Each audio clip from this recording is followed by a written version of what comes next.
ప్రతిపాడు నియోజకవర్గం పెదనందిపాడు మండలంలో వివిధ ప్రైవేటు పాఠశాల విద్యార్థులు జాతీయ జెండాలు పట్టుకుని గ్రామంలోని రోడ్లపై జాతీయ గీతాన్ని పాడుతూ వివిధ నృత్య ప్రదర్శనలు చేశారు.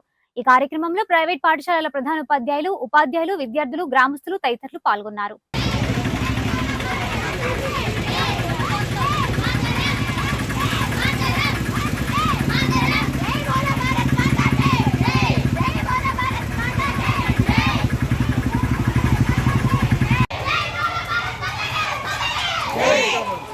పెద్ద బ్యానర్